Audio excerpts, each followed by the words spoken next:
This chapter really concretes the threat of Neo, and raises a lot of questions on Pear's involvement with the sealing of Acacia and Neo. But before I get into that, the one thing that I know many are probably talking about right now is what Neo did to Dawn Slime. That shit, straight up, is scary. Because if Neo can eat a fucking star that is going supernova, that's pretty much a black hole.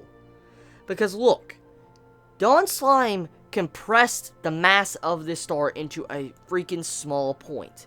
And he made a star, he compressed it with a lot of mass, and he made it go supernova. When something like that probably happens, you're most likely going to form a black hole. And because of this, you're telling me that Neo just straight up ate a fucking black hole. He just ate a fucking black hole. How? How is Toriko and him supposed to fight something like this? Holy shit.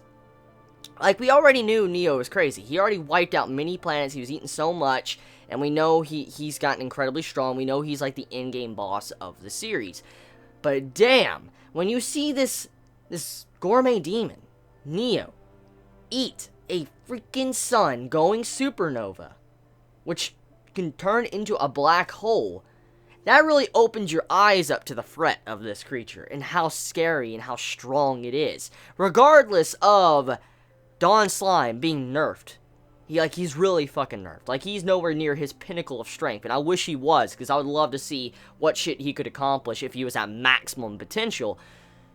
But even then, though, to see how he did something like that, and Neo was able to eat it. He fucking ate it. He didn't just, knock it out of his hand. He didn't disable Dawn Slime. He didn't, destroy it or stop it before it could actually be made. He straight up took the supernova to the face and ate it. Oh my god. Neo. Holy shit, calm down. Chill. Just chill. Just chill. Damn. So, besides that, this chapter, it raises questions about Pear and his involvement with Neo and the sealing, and his other relations to the blue Nitro. For one, Pear, he kind of does like the final lines to Dawn Slime before he dies. He's like, he is from a different world, like a different dimension, so forth, so on. And it raises questions like, where is Neo from? Now, we already know about the red universe and then the blue universe and stuff like that. It's been implied a couple chapters ago.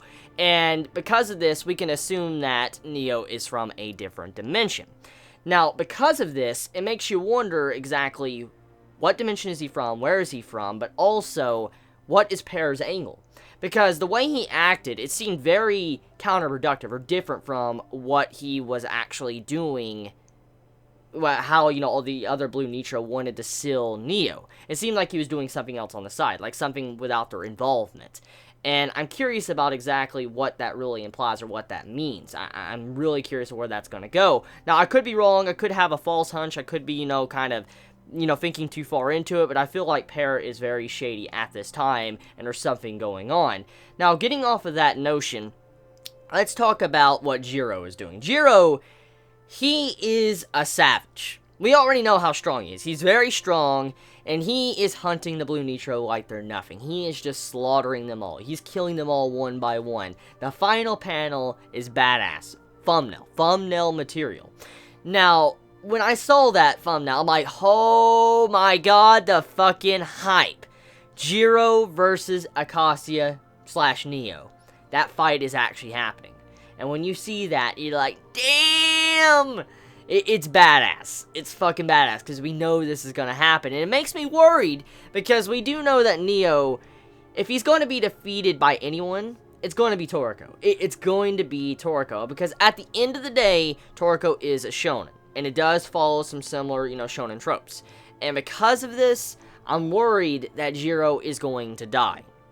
I feared a lot that he is going to die. Like, he's going to go into this fight, or, Akasia/Neo is going to go in and start fighting Jiro, and Jiro is going to die. Because at this time, even though Jiro is ripping apart the Blue Nitro, they're still kind of standing up against Jiro. They're still surviving somewhat. Even though he's kicking the shit out of them and he's, killing them, they're still kind of standing up to Jiro at this time. And if someone like Neo that could eat a freaking black hole or supernova star, this is a type of creature that could easily overpower Jiro, especially if, Neo has help from the Blue Nitro. So, very scary stuff. I'm scared that Jiro is going to die. And if he doesn't die, I'm going to be very happy. But I just really hope he doesn't die. Because, Neo at this time, he's really strong. I just do not believe Jiro could fight someone like him at this time. And, if I really look at the facts here and different details we've gotten throughout the entire series, I believe that Dawn Slime is stronger than Jiro. And at this time, since Dawn Slime's kind of dead as fuck, that would mean that Jiro's like the only strong being at this time, besides Toriko, of course. He's like one of the only strongest, beings alive right now that could actually fight. And because of this, I just don't believe he's going to be able to completely stand up against Akasia/Neo.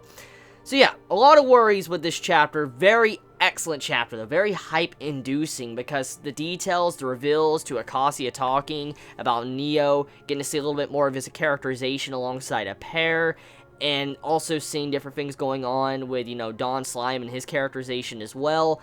Very good stuff throughout this entire chapter. Now, which brings into the segment I want to talk about when it comes to the dimensions. So, you have it to where Ichiru, he actually has some information to give us in this chapter. Dawn Slime finds him, like, in the afterlife, and he talks to him, and he's like, hey, where did this world come from? Like, why? Where is it from? Where did it originate from? It had to come from something. And he's talking about how it was evolution and stuff, and how it was born from something, or something was, lost to make something like this. And he goes along the lines of saying that Neo is from something else entirely. He's the next stage of evolution. For instance, he is about to be born into something else entirely that is from a different world. And when you hear different world, it makes you assume it's, like, from a different dimension, of course, because of the back channel and stuff like that. So, I'm curious exactly which universe Neo is from.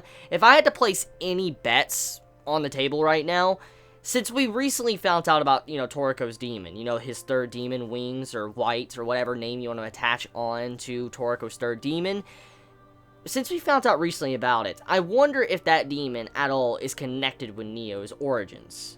Like, since Neo has, like, some mysterious origins, especially with him being from, like, a different dimension or world, I wonder if the third demon inside of Toriko has connection to Neo.